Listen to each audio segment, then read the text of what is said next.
새해가 시작이 되는 첫 주일부터 우리가 이 여호수아의 말씀을 붙들고 매일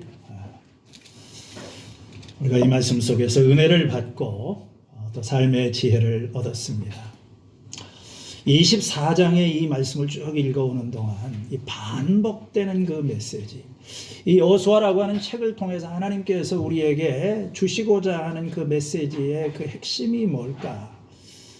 그 첫 번째는 하나님이 일하신다는 것입니다. 하나님이 행하신다. 하나님이 싸우신다. 이 가나안 정복이라고 하는 정말 불가능하게 보이는 이 미션,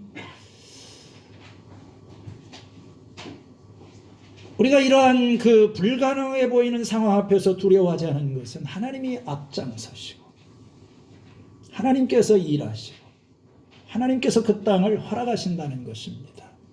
그 하나님은 신실하신 하나님이시고 전능하신 하나님이시다. 그래서 이 여호수아는 하나님이 어떤 분이신가에 대한 그런 책입니다. 하나님이 함께 계시면 불가능한 일이 없어요. 하나님은 약속을 지키시는 분이십니다. 아브라함에게 주시겠다고 약속하신 그 땅을, 이 땅 분배가 끝나는 것을 통해서 하나님은 정말 신실하신 분이시고 약속을 지키시는 분이시구나. 이 하나님을 아는 것이 우리들에게 굉장히 용기를 주고 위로를 주는 것입니다. 그러나 또 우리는 이 책을 읽으면서 우리가 해야 할 일이 있는 것이 있다는 것을 알게 됩니다. 순종해야 됩니다.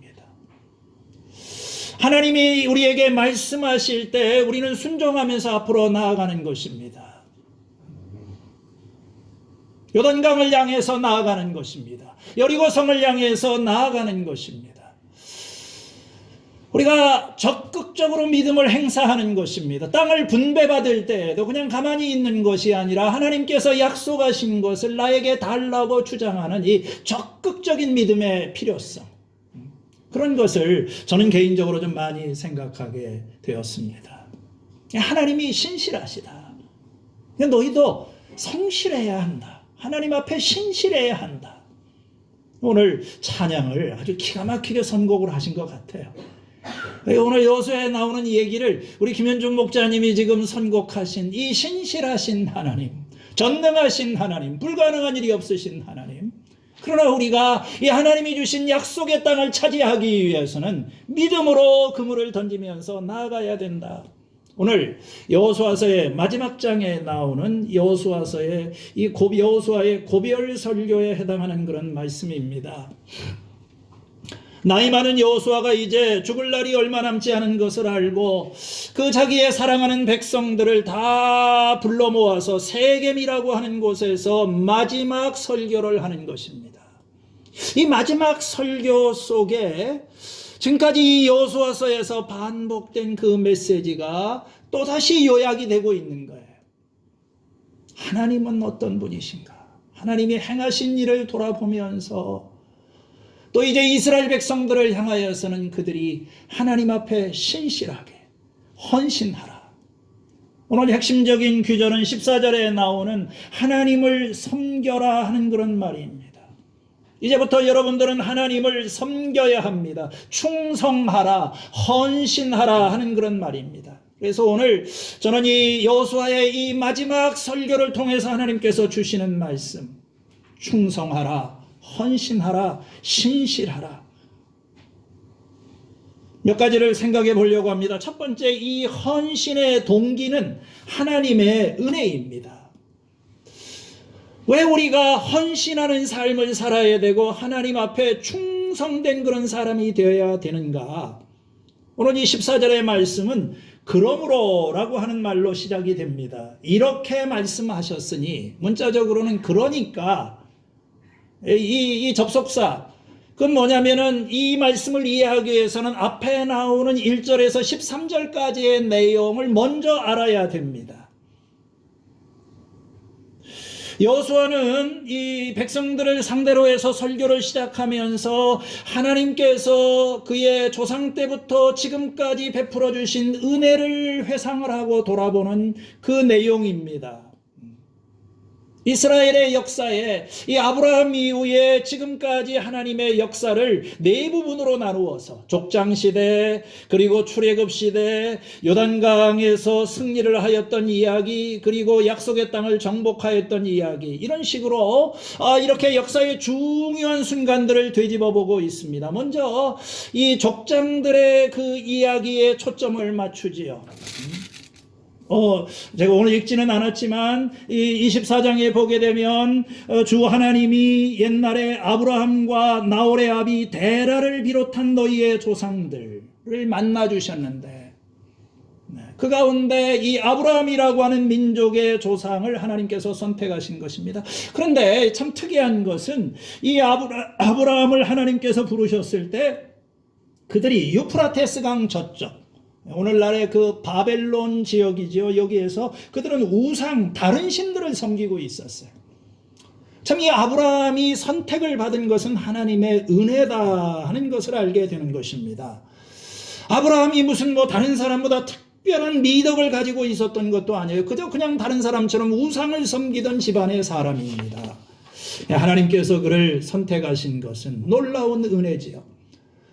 두 번째, 이 5절 이하에 보게 되면은 출애굽에 대한 그런 이야기가 나옵니다. 야곱의 후손들이 에집트에 내려가서 노예가 되고 엄청난 고난을 당하게 됩니다. 그리고 하나님께서는 그 때가 되어서 그 백성을 구원하시려고 모세를 통해서 10가지 재앙을 내리시고 기적적인 방법으로 그들을 에집트에서 건져내시는 거예요. 홍해바다를 건너게 하십니다. 하나님의 놀라운 구원의 은혜를 회상하고 있어요.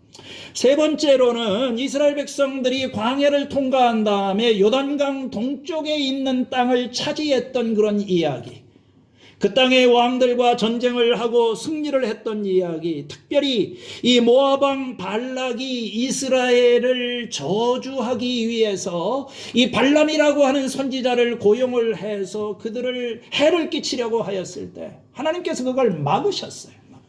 이스라엘은 지금 그런 일이 벌어지고 누가 저 하늘에서 우리를 저주하고 있는 것조차 알지도 못했는데 그때 하나님께서 그걸 탁 막고 계셨어요. 하나님이 일하셨대. 놀라운 은혜죠. 그런 이야기. 그리고 이제 11절 이하에 보면은 요단강을 건너서 그들이 그 땅을 차지하기 위해 전쟁을 했던 이야기, 승리한 이야기, 여리고를 정복하고 그 다음에 수많은 아모리 사람들, 브리스 사람들이 대항을 하고 싸웠지만 하나님께서 그들을 넘겨주셨다. 여러분, 인생은 전쟁과도 같습니다. 이스라엘 백성들은 이 가나안에서 수많은 적들을 만나 싸웠는데 만만한 상대가 아니에요. 그런데 이들을 다 승리할 수 있었던 것은 하나님께서 그들을 이스라엘에게 넘겨주셨기 때문이다. 23장 3절에 보면 당신들은 주 당신들의 하나님이 당신들의 편이 되어서 이 모든 이방 나라에게 어떻게 하셨는지 이 모든 일들을 똑똑히 보셨습니다. 과연 주 당신들의 하나님은 당신들의 편이 되시어서 싸우셨습니다. 하나님이 싸우셨어요. 그래서 이 12절 하반절에 보니까 이 두 왕을 몰아낸 것은 너희의 칼이나 활이 아니다. 아모리 왕 시온과 바산 왕 옥을 몰아낼 수 있었던 것은 칼이나 활로 한 것이 아니라는 거예요. 이건 다 하나님 은혜다. 은혜다. 하나님께서 그들을 몰아내신 것이다. 너희가 일구지 아니한 땅과 너희가 세우지 아니한 성읍을 내가 너희에게 주어서 하나님이 주신 거예요. 그래서 너희가 그 안에 살고 있는 것이다. 너희는 그 땅에서 너희가 심지도 아니한 포도밭과 올리브밭에서 열매를 따먹고 있는 것이다. 공짜인 겁니다. 이스라엘 백성들은 한 일이 없어요. 농사를 진 것도 아닙니다. 씨를 뿌린 것도 아닙니다. 하나님께서 그냥 받을 자격이 없는 사람들에게 그 땅을 선물로 주신 거, 이게 은혜라는 거예요. 이와 같이 여호수아는 이스라엘 역사의 중요했던 순간들을 되짚어 보면서 하나님께서 우리의 삶에서 함께 하셨던 그런 흔적들을 다시 한번 뒤돌아보고 있는 겁니다. 지금 역사를 뒤돌아보는 것은 무슨 날짜를 기억하기 위해서, 사건을 암기하기 위해서가 아니라 여호수아가 계속 말하는 것은 이거예요. 이 모든 이스라엘의 경험 속에서 너희는 기적으로 살았다. 기적으로.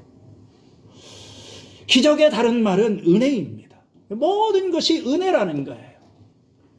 그들이 하나님의 선택을 받은 것도 은혜이고, 에집트에서 그들이 벗어날 수 있었던 것도 은혜이고, 홍해바다를 건넌 것도 은혜이고, 광야에서 살아남은 것도 은혜이고, 전쟁에서 승리한 것도 은혜이고, 지금 이 땅을 차지한 것들이 다 하나님의 은혜라고 하는 거예요. 하나님께서 그들에게 얼마만큼 신실하셨는가 하는 것을 얘기하고 있어요. 모든 것은 사실 내가 한 게 아니라 하나님이 하신 것이다. 이 은혜라고 하는 말은 하나님이 하셨다는 겁니다.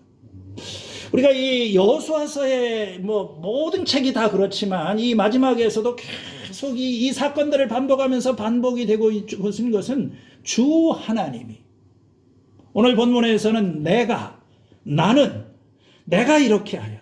우리에게 승리를 주신 분도 하나님이 그렇게 하셨고, 하나님이 길을 열어주셨고, 하나님이 인도해 주셨고, 하나님께서 승리하게 하셨고, 하나님께서 보호해 주셨다. 하나님께서 여기에 이르게 하신 것이다. 계속 그 얘기를 반복을 하고 있는 거예요. 이건 하나님이 홀로 행하신 것입니다. 여러분, 성경의 주인공은 하나님입니다. 성경은 하나님에 관한 책이에요. 여호수아서도 사실은 이 수많은 영웅들의 전쟁 이야기가 나오지만 하나님이 하신 일을 기록을 하고 있어요. 이게 복음입니다. 우리는 이 하나님에 관한 말씀을 듣습니다. 하나님이 하신 거예요. 하나님이 창조하셨습니다. 하나님이 부르신 것입니다. 하나님께서 그들을 지켜주셨던 것입니다. 오늘도 성경의 하나님은 쉬지 않고 우리 안에서 행하시는, 일하시는 그런 하나님이에요. 이 하나님의 그 하시는 일, 하나님의 일의 절정이 바로 예수 그리스도의 십자가입니다. 예수님을 이 땅에 보내주신 거예요. 죄와 죽음의 그 굴레를 벗어나지 못하고 신음하는 우리들을 건져주시기 위해서 하나님이 드디어 일을 하신 것입니다. 그 아들을 세상에 보내신 거예요. 그리고 우리의 죄를 위해서 그 아들을 죽게 하시고 우리들에게 구원과 생명의 길을 열어주신 것입니다. 그가 하나님이 하신 겁니다. 아무도 그 일을 할 수가 없어요. 그래서 에베소서 1장에 보면 그리스도 안에서 우리들에게 하나님께서 하늘에 속한 신령한 복을 주셨다. 우리를 선택해 주셨고, 우리를 구원해 주셨고, 우리의 죄를 용서해 주셨고, 우리를 하나님의 자녀가 되게 해 주셨고, 골로새서 2장 13절 이하에 보면은 우리를 불리하게 만드는 모든 빈 문서는 다 지워버리시고, 우리의 죄를 없이 하시고, 우리를 속박하고 있는 이 모든 권력자들의 무장을 해제시키셔서 우리로 하여금 하나님의 승리에 동참하며 살아갈 수 있게 해주셨다. 이게 구원입니다. 이 구원은 하나님의 은혜라는 거예요. 하나님이 하신 거예요. 에베소서 2장 8절에 여러분은 믿음을 통하여 은혜로 구원을 얻었습니다. 이것은 여러분에게서 난 것이 아니요 하나님의 선물입니다. 행위에서 난 것이 아닙니다. 그 하나님이 하신 거예요. 여러분, 이걸 기억을 하는 게 참 중요합니다. 우리가 성경을 읽어가면서 계속 이 사실을 계속해서 우리는 반복적으로 상기하는 것입니다. 모든 것이 은혜입니다. 내가 한 게 아니에요. 하나님이 시작하신 겁니다. 성공도 승리도 축복도 이게 다 하나님이 하신 거예요. 하나님이 여기까지 이끌어오신 겁니다. 살아있는 것이 은혜이고 숨을 쉬는 것이 은혜이고 은혜가 아닌 것이 없어요. 우리의 삶의 출발점이 은혜이고 내 삶의 과정이 은혜이고 내 인생의 마지막도 은혜입니다. 이걸 아는 게 중요해요. 이게 얼마나 우리에게 용기가 되는 것인지 몰라요. 내가 시작한 게 아닙니다. 하나님이 시작하셨고 하나님이 이끌어오고 계세요. 그렇다면 우리 인생에 두려움이 있을 때마다 그렇잖아요. 새해가 시작이 되면서 어떻게 이 한 해를 시작을 하면서 시작은 했는데 마음이 두려워요. 무너질 것 같고 내가 끝까지 갈 수 있을지 우리 가정이 살아남을 수 있을지 흔들리고 이럴 때마다 여러분 하나님을 바라보세요. 자꾸 자기를 상황을 바라보지 말고 그러므로 우리는 믿음의 주여 온전케 하시는 예수를 바라보자. 주님을 바라보는 거예요. 하나님이 시작하신 거예요. 너희 속에서 선한 일을 시작하신 그분이 그리스도 예수의 날까지 완성하실 것을 나는 믿는다. 얼마나 큰 위로가 됩니까? 내가 시작한 일이면 내가 책임지고 내가 끝내야 되지만 하나님이 오늘도 우리 안에서 일하고 계신다. 이것을 아는 것이, 이 하나님의 은혜를 깨닫는 것이 헌신의 출발점이고 우리의 헌신의 동기가 된다는 거예요. 로마서 12장 1절에 그러므로 형제들아 내가 하나님의 모든 자비하심으로 너희를 권하노니 너희의 몸을 하나님이 기뻐하시는 거룩한 산 제물로 제사로 드려라. 몸을 드려라. 헌신하라는 거잖아요. 그 헌신의 이유가, 헌신의 동기가 뭡니까? 하나님의 자비, 하나님의 사랑. 로마서 1장에서부터 11장까지 이 바울이 말하였던 그 놀라운 값없는 은혜, 이 나를 위해서 이 죄인에게 베풀어 주신 하나님의 그 놀라운 긍휼과 사랑, 변치 않는 그 하나님의 은혜, 그걸 네가 알고 그걸 경험을 했다면, 그러므로 여러분은 이제부터 여러분의 삶을 헌신하시기를 바랍니다. 오늘 이 말씀을 듣는 모든 여러분들의 삶 속에서 이 하나님의 복음의 기쁨을 가지고 정말 이 세상에서 주님이 기뻐하시는 헌신의 삶을 살아가는 우리 모두가 될 수 있기를 축원합니다. 두 번째로 이 헌신의 본질은 섬길 자를 택하는 것입니다. 오늘 이 14절과 15절의 말씀, 요절이 핵심 구절이지요. 여호수아는 이스라엘 백성에게 하나님에 대한 충성과 온전한 헌신을 촉구하고 있는 것입니다. 당신들은 이제 주님을 경외하면서 그를 성실하고 진실하게 섬기십시오. 여러분들의 조상이 강 저쪽에서 섬기던 신들은 버리고 오직 주님을 섬기십시오. 이 주님을 섬기라 하는 이 말이 요 짧은 귀절에 14절 15절에만 7번이 나오고 있어요. 그리고 14절에서부터 31절까지를 다 합치게 되면 이 짧은 귀절 안에 15번이 사용이 되고 있습니다. 이 말씀의 핵심은 뭐냐면 섬기라는 거예요.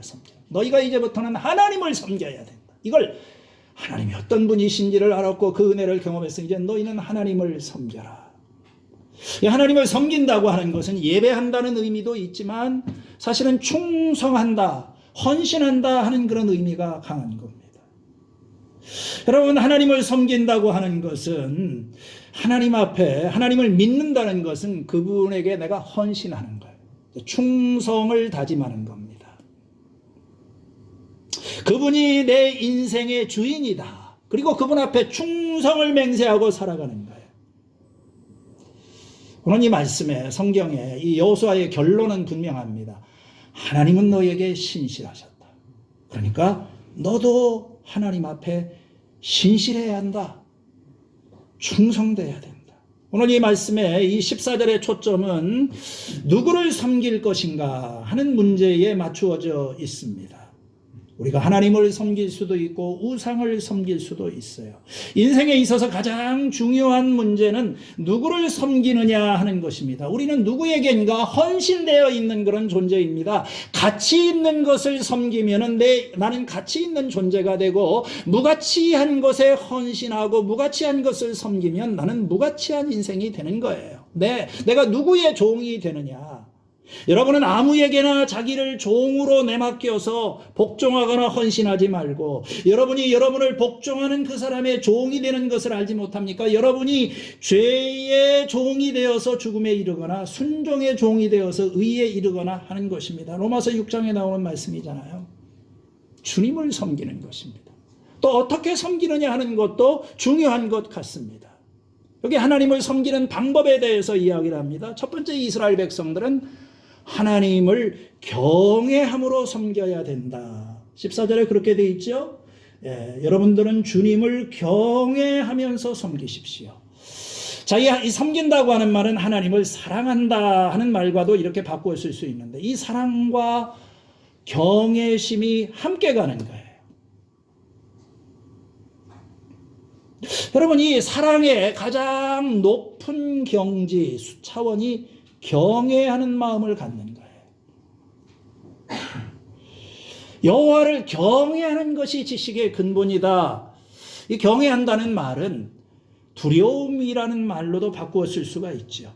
일말의 어떤 좋은 의미의 두려움입니다. 이 버릇없는 손자들은 할아버지 앞에 가서 막 수염을 잡아당기고 뜯고 이렇게 합니다. 그렇죠? 애들이니까. 그러나 나이가 들면서 철이 들게 되면 이 어른에 대한 경외심이 생기는 거예요. 인생의 연륜이 깊어지면서 이렇게 사셨구나.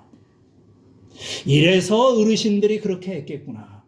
이런 어떤 존경심이 생기는 거예요. 그게 사랑입니다. 여러분, 부부관계도 마찬가지예요. 젊어서는 뭐 치고 받고 무시하고 함부로 대하고 이러지만 삶에 대한, 인생에 대한 이해가 깊어지면서 함부로 대하지 않아요. 부부간에도 서로 간에 존댓말을 쓰고 가까운 관계지만 정중함을 잃어버리지 않아요. 진짜 사랑은 함부로 대하지 않습니다. 사랑하기 때문에 경외심이 있는 거예요. 존경심. 자식에 대한 경외심도 있는 겁니다. 오늘 우리가 주님을 사랑하되 하나님을 경외함으로 섬겨야 된다. 이게 자꾸 사라져가고 있는 것 같아요. 그러니까 우리 신앙 자체가 천박해져 가고 우리의 섬김이라고 하는 것이 정말 너무 보잘것없는 그런 이유가 80년대에 미국의 그 TV 그 설교자 가운데 그 TV 설교자들의 전성시대인데 그때 가장 유명했던 한 목사님이 범죄를 저지르고 뭐 공금 횡령에다가 뭐 하여간 죄를 짓고 감옥에 갇히는 그런 상황이 됐습니다. 뭐 이게 매스컴을 타게 되면서 그냥 교회의 명예가 하나님의 이름이 그냥 완전히 욕을 먹는 그런 상황이 되었어요. 나이 많으신 어떤 원로 목사님이 그 감옥에 갇힌 분을 찾아가서 물었습니다. 왜 그랬느냐? 왜 하나님의 사랑을 잊어버렸느냐? 그 사람이 이런 대답을 했습니다. 저 하나님 사랑합니다. 하나님 사랑하는 마음은 식은 적이 없는데 다만 하나님을 두려워하는 마음을 잊어버린 것 같습니다. 하나님을 경외함으로 섬겨라. 두 번째는 성실하고 진실하게 섬기라고 하는 거예요. 성실하다고 하는 것은 꾸준히 변함이 없이 정말 신실하게. 왜냐하면 하나님이 우리에게 성실하신 분 아니십니까? 그러니까 우리가 주님을 섬기게 되게 될 때도 하나님 앞에 정말 신실하게. 이 관계의 가장 중요한 특징은 성실한 거예요. 뭐 잘할 때도 있고 못할 때도 있지만 그냥 묵묵히 가는 겁니다. 이게 신앙이에요. 하나님 앞에 성실하다고 하는 것은 하나님만을 사랑하고 다른 것을 섬기지 않는 것입니다. 14절의 하반절에 여러분은 여러분의 조상이 강 저쪽의 메소포타미아에서 섬기던 신들, 이건 달신이거든요. 그리고 이집트에서 섬기던 신들, 이것은 태양신이거든요. 이런 거 다 버리고 주님만을 섬기시기를 바랍니다. 우리가 다른 신들을 섬기면서 하나님을 섬길 수가 없다는 거예요. 15절 말씀에 당신들이 어떤 신을 섬길 것인지를 오늘 선택하십시오. 여기 선택하라. 뭘 선택하라고요? 누구를 섬길 것인지 섬길 자를, 그게 뭐라고 그랬어요? 여기 보니까 당신이 섬겨야 될 대상을 선택하라. 이게 사실은 그 당시의 문화권에서는 굉장히 생소한 개념입니다. 왜냐하면 고대 근동의 다른 나라 사람들은 그 신을 선택할 필요가 없습니다. 그들은 다신교 사회입니다. 모든 신을 믿는 거예요. 만신전, 수많은 신들을 함께 모셔놓고 있는 겁니다.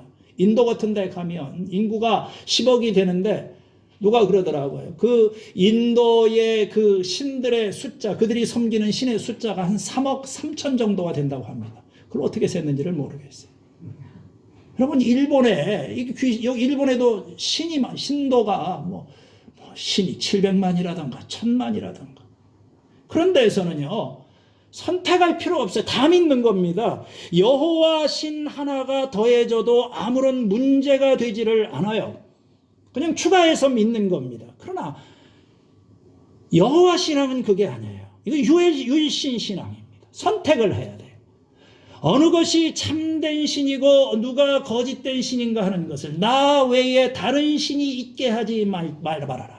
이 세상에 신이라고 불리우는 수많은 존재가 있지만 세상을 창조하시고 천지를 주관하시는 진정한 신은 한 분밖에 없다. 구원자밖에 없다. 어떻게 보면 배타적인 그런 종교입니다. 기독교가 그렇습니다. 다른 이로서는 구원을 받을 수가 없나니 천하인간에 구원받을 만한 다른 이름은 주신 적이 없다. 하나밖에 없다는 거예요. 이런 배타성이 다른 종교에서는 문제가 됩니다. 아니 왜 기독교만 진리라고 이야기를 하느냐? 왜 예수님을 믿어야지만 구원을 받을 수 있다고 이야기를 하느냐? 여러분 진리는 하나밖에 없는 거예요. 우리를 낳아주신 부모님이 한 분밖에 없는 것처럼 이 세상을 만드시고 우리를 지으신 분도 한 분밖에 안 계시는 겁니다. 사랑이라고 하는 것은 본질적으로 이게 배타적인 겁니다. 다시 말하면 이건 나누어 가질 수가 없는 거예요. 누구를 사랑하고 사랑받는다. 이건 공유, 요새 우리가 공유 경제 이런 말을 하는데 이건 공유가 안 되는 거예요. 선택을 해야 되는 것입니다. either or지 이건 both and가 아니라는 거예요. 이것도 되고 저것도 함께 가능한 것이 아니라 이것은 이것이냐 저것이 양자택일의 문제라는 겁니다. 부부간에도 여러분 오늘 가서 한번 연습을 해보세요. 여보 당신 나 사랑해요? 그런 얘기 자꾸 하잖아요. 응 난 당신도 사랑해. 당신도 무서운 말이지 않습니까? 당신만을 사랑해. 당신만을 사랑해. 아니 유행가에도 그렇게 나오는데 당신도 사랑해가 세상에 어디 있습니까? 그러니까 이스라엘은 지금 선택을 해야 되는 거예요. 하나님을 선택할 것인가 다른 신을 선택할 결단을 하라는 거예요. 여러분 선택이 쉽지가 않죠. 사실 부담스럽습니다. 어떤 때는 고통스러워요. 나보고 자꾸 선택하래. 나는 선택하고 싶지 않은데 아브라함이 하나님의 약속을 믿지를 못하고 어쩌다가 이 종하고 동침을 해서 아들이 태어났어요. 이스마엘이라고 하는 그런 자식입니다. 그런데 이게 이제 자식 낳고 나니까 막 하갈이 기고만장해가지고 좀 교만해졌어요. 쫓아냈습니다. 그렇다고 어떻게 다시 돌아오긴 했는데 나중에는 이 이스마엘이 장성해가지고 이 본처인 사라가 낳은 이삭을 갖다가 괴롭히기 시작하는 거예요. 사라가 화가 나가지고 아브라함한테 가서 쫓아내라고 지금 당장. 저 여종하고 그 여종에게서 태어난 저 자식 쫓아내라고 선택하라는 거지요. 아브라함의 마음이 얼마나 괴롭고 힘들었겠습니까? 이게 쉽지가 않아요. 이스라엘도 그래요. 하나님께서 이스라엘 백성들에게 너는 이제 나의 백성이고 나는 너의 하나님이다. 이 언약 관계를 맺었으니까 이제는 선택을 하라는 것입니다. 너희가 이제부터는 지금까지는 모르지만 지금부터는 다른 신을 섬겨서는 안 된다. 근데 이게 쉽지가 않아요. 이스라엘 사람들이 신앙의 특성이 혼합주의입니다. 하나님을 안 믿는 건 아닙니다. 그들은 늘 조상대대로 하나님을 섬기면서 살아왔어요. 그렇지만 하나님도 믿고 우상도 섬기고 이렇게 같이 이 우상을 떨쳐버리기에는 너무나 현실적으로 내가 이 세상 속에서 살아갈 때 나에게 주는 그 현실적인 유익이 너무나 크기 때문에 그걸 정리를 못하는 거예요. 그래서 구약시대에도 그랬고 우리 오늘날에도 주님을 따르는데 문제는 뭐냐면 온전히 따르지 않고 줄타기를 하는 겁니다. 부분적으로 주님을 따라가는 이 제자가 되는 거죠. 여호수아가 그래서 촉구를 합니다. 오늘 선택해라. 결단해라. 어느 것 너희들이 어떻게 해도 좋다. 해도 좋고 안 해도 좋다. 원한다면은 너희들이 그 조상 때부터 믿던 그 메소포타미아의 그 신, 이집트의 그 신 그걸 선택하든지 아니면 여호와 하나님을 선택하든지 중요한 건 선택을 해라. 지금 이런 식으로 가서는 안 된다. 그렇게 해서는 이게 무슨 신앙생활도 아니고 그건 너희들 앞에 인생의 해가 될 것이다. 여러분 인생은 선택입니다. 사랑도 선택하는 거예요. 결혼도 선택입니다. 우리 오준호 전도사님 이번 토요일날 결혼을 하는데 대단한 결단을 하셨어요. 저는 겁이 나가지고 그런 결정을 하기가 못하겠더라고요. 33살까지. 여러분 결혼이 뭡니까? 저 나름대로의 결혼에 대한 정의는 뭐냐면 젊은 시절에 정말 그랬어요. 결혼이라고 하는 것은 한 여자를 선택하기 위해서 세상의 모든 여자를 포기하는 것이다. 저같이 완벽주의자가 이 한 장의 카드를 가지고 나 결혼하면 이제 끝이야. 둘 다 가질 수 없는 거예요. 하나님은 오늘 우리가 선택해야 된다고 말씀하십니다. 많은 사람들이 교회를 다니면서 선택하지 않고 그냥 중립지대에 남아있기를 원합니다. 그런 자리가 있다면 애매한 상태로 남아있는 거예요. 여러분 자동차 기어는 중립이 있고 나라도 중립국이 있지만 신앙의 세계는 중립이라는 게 없는 겁니다. 하나님께서 오늘 선택하라. 열왕기상 18장 21절에 여러분은 언제까지 양쪽에 다리를 걸치고 머뭇거리고 있겠습니까? 주님이 하나님이면 주님을 따르고 바알이 하나님이면 바알을 따르십시오. 입장을 분명히 했어요. 여호수아는 여기에서 나와 나의 집안은 주님을 따라가겠습니다. 세상이 뭐라고 하더라도 다른 사람은 다 주님을 바를지라도 나는 주님을 따라가겠다. 대단하지요. 대단하지요. 이런 흔들리지 않는 확신이 어디서부터 나왔을까? 체험적인 신앙일 뿐입니다. 하나님이 어떤 사람 분인지를 알기 때문에 우리는 자꾸 눈치를 봅니다. 남들은 뭐라고 써냈나? 남들은 어떤 선택을 했나? 자꾸 비교를 합니다. 베드로가 예수님이 이제 내가 나를 사랑한다면 내 양을 먹여라 나를 따라오너라 그러니까 베드로는 가만히 보니까 그러면서 자기 순교할 거라고 말씀하시거든요. 예수님의 사랑하는 제자가 그 옆에 있는 걸 보고 주님 저 사람은 어떻게 됩니까? 저 사람도 같이 순교하는 겁니까? 예수님께서 말씀하십니까? 내가 그 사람 살려둘지라도 그게 너하고 무슨 상관이 있느냐? 너는 나를 따라오너라. 나의 선택입니다. 나의 결단이 중요한 거예요. 하나님이 원하시는 것은 바로 그러한 헌신을 원하십니다. 세 번째 마지막으로 우리의 헌신의 결단은 신중해야 합니다. 오늘 이 16절 이하의 말씀을 보니까 여호수아의 말을 들은 백성들이 즉각적으로 응답을 합니다. 백성들이 대답하였다. 주님을 저버리고 다른 신들을 섬기는 일은 우리가 절대 하지 않겠습니다.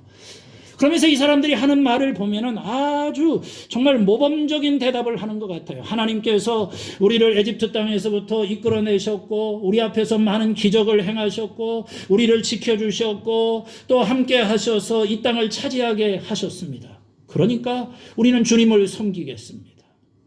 훌륭한 믿음의 고백입니다. 아니 영생의 말씀이 여기에 있는데 우리가 어디를 가겠습니까? 다른 사람은 주님을 버릴지라도 나는 주님을 버리지 않겠습니다. 정말 여호수아가 원하는 그런 대답을 한 것 같아요. 그런데 여호수아의 반응이 이상합니다. 생각지도 못한 반응을 보여요. 21절에 그러자 19절에 그러나 여호수아는 백성들에게 이렇게 말하였다. 당신들은 주님을 섬기지 못할 것입니다. 이게 또 무슨 말입니까?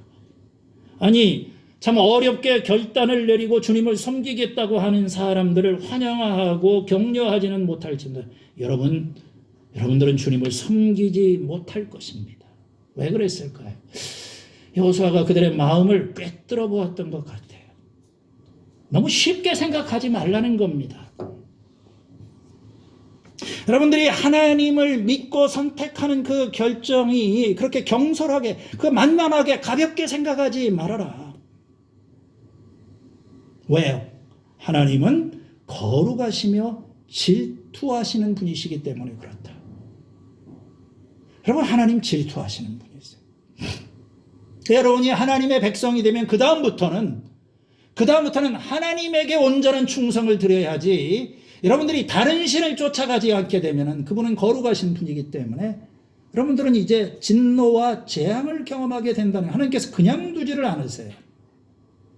하나님을 따른다는 것이 이게 얼마나 중요한 선택이고 결단인가 하는 걸 알아야 한다.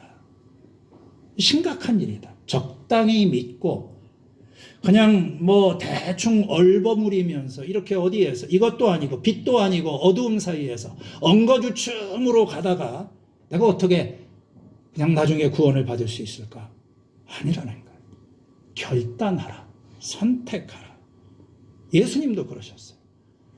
사람들이 예수님의 제자가 되겠다고 예수님 따라가겠다고 얘기를 하니까 주님께서 딱 잘라서 이렇게 얘기하십니다. 난 선생님 가는 곳이면 어디든지 따라가겠습니다. 여우도 굴이 있고 하늘의 새도 보금자리가 있지만 난 머리 둘 곳도 없다. 아냐? 예수님을 따르는 어떤 사람은 주님 내가 집에 가서 장례식 치르고 오게 좀 시간을 주십시오. 죽은 사람은 죽은 사람들이 장사하게 하고 너는 나를 따라와라. 손에 쟁기를 잡고 뒤돌아보는 사람은 하나님 나라에 합당하지 않다. 여러분, 오늘 기독교의 문제가, 오늘 교회가 이렇게 혼란스러운 것은 뭐냐면 신자가 되는 절차가 너무 쉬워요. 그래서 몇 번 교회를 나오고 등록을 하고 뭐 헌금하고 좀 이렇게 좀 다니게 되면 다 교인이 되는 거예요. 때가 되게 되면 뭐 침례도 받고 세례도 받고 뭐 또 집사도 되고 아무나 받아주는 그런 거. 초대교회는 그렇지 않았어요. 우리가 초대교회 문헌들을 보면 입교 절차가 굉장히 까다로웠어요. 우리가 생각하기에 아마 초대교회는 전도하기 위해서 길거리로 나아가 길에 있는 사람들 뭐 아무나 오세요 이랬을 것 같아요. 그렇지 않아요. 이 사람들은 그 지하 카타콤에 예배를 드리면서 밖에다가는 보초를 세우고 이 외부인들이 와가지고 어떻게 좀 할까 해서 두려움 속에서 철저하게 경계를 섰습니다. 아무나 받아주지를 않았어요. 누군가가 이렇게 이제 신앙을 가지고 오게 되면은 한 3년 정도 지켜봤어요. 그래서 그 믿음을 확인하고 또 적절한 교육을 거치고 난 다음에 그 다음에 신자가 되는 거예요. 작지만 철저한 그런 사람들이었어요. 하나님께서 우리에게 요구하시는 이 헌신은 이게 가벼운 것이 아니라 우리의 어떤 진지한 선택을 하나님께서 원하신다. 정말 저는 그렇게 믿습니다. 올해 그게 저의 정말 소망이고, 그렇게 해야지만 이 신앙생활에 열매가 나타나고 기쁨도 있고 능력도 있는 거지, 이게 냉탕도 아니고 온탕도 아닌 상태에서 애매하게 가다가 정말 우리의 이 피곤한 삶은 끝이 나지가 않는 것입니다. 그래서 여호수아의 이런 말을 듣고 백성들이 도전을 받았죠. 21절에 가니까 아닙니다. 우리는 주님만을 섬기겠습니다. 못한다고 하니까 여호수아가 말합니다. 그래, 당신들이 그런 말을 한 거에 대해서 여러분 자신이 증인이 됩니다. 그러니까 이제부터는 정말 하나님을 섬기십시오. 이렇게 확인하고 난 다음에 그들과 언약을 맺는 것입니다. 여호수아가 25절에 백성들과 언약을 세우고 그들이 지킬 율례와 법도를 주었다. 다시 충성을 맹세하는 거죠. 이제 가나안 땅에서의 새로운 삶을 시작을 하면서 저는 온전히 주님을 따르겠습니다. 내가 이제 주님만을 나의 하나님으로 내 인생의 정말 주인으로 믿고 난 그런 삶을 살아가겠습니다. 새로운 언약을 맺었어요. 세겜이라고 하는 장소죠. 이 세겜 지난주에 기억나시죠? 그 에발산 바로 밑에 있는 그 도시 세겜. 거기서 언약을 맺지 않았습니까? 유서 깊은 도시입니다. 아브라함이 참 가나안 땅에 발을 디디고 하나님 앞에 제단을 쌓았던 그곳, 이 땅을 너에게 줄 것이다. 그러고 나서 1000년이 지났어요. 그리고 이 아브라함의 후손들인 그 백성들이 거기에 와서 하나님 앞에 다시 언약을 맺고 있습니다. 얼마나 놀라운 일인지 참 감격적인 그런 순간입니다. 29절 이하에 이제 마지막에 나오는 것은 여호수아의 죽음에 대한 이야기입니다. 그리고 이 31절에 흥미로운 논평이 있어요. 이스라엘은 여호수아의 생전에는 줄곧 주님을 섬겼고 여호수아가 죽은 뒤에도 주님께서 이스라엘에 베푸신 모든 일을 아는 장로들이 살아있는 동안에는 주님을 섬겼다. 이게 아주 묘한 뉘앙스를 가지고 있습니다.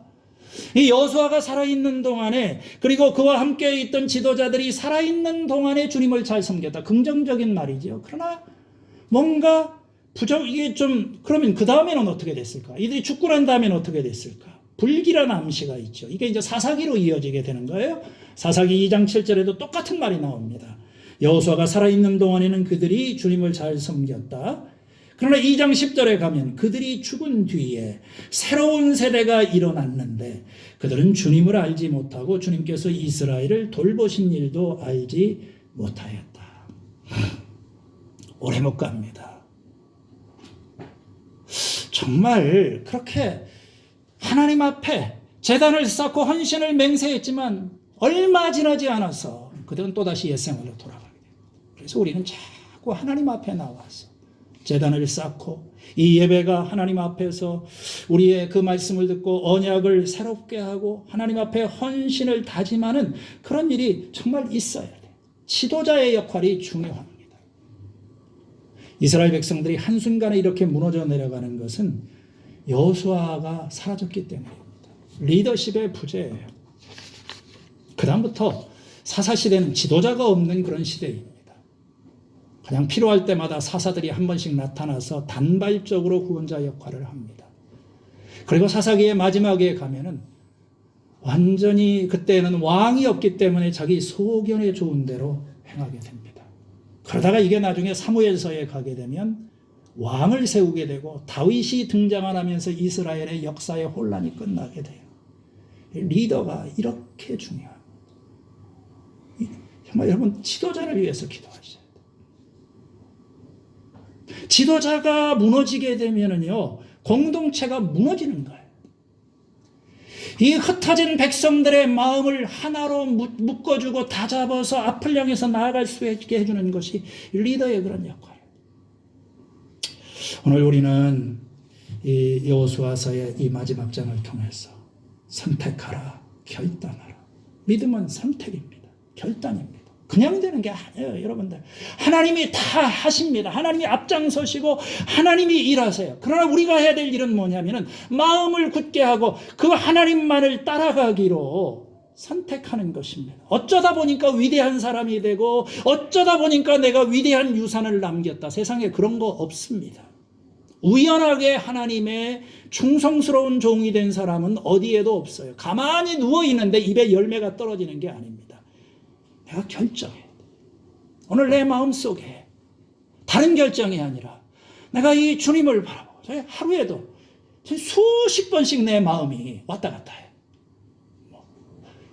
이렇게 좌로 갈까 우로 갈까 갈까 말까 주저앉을까.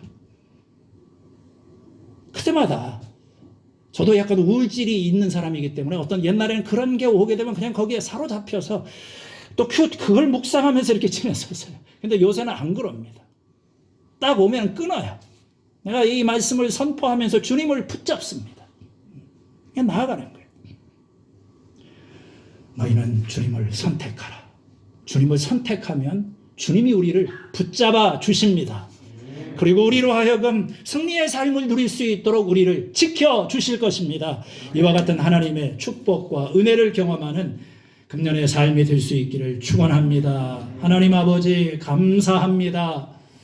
흔들리는 세상, 이 문제 많은 세상, 바라만 보고 있어도 우리를 두렵게 만드는 이 삶의 현실 가운데 오늘 이 마음이 녹아내리고 우울함의 굴레를 벗어나지 못하는 이 세상 가운데 하나님이 일하고 계시고 하나님이 우리를 위해서 싸워주신다는 이 복음을 들었습니다.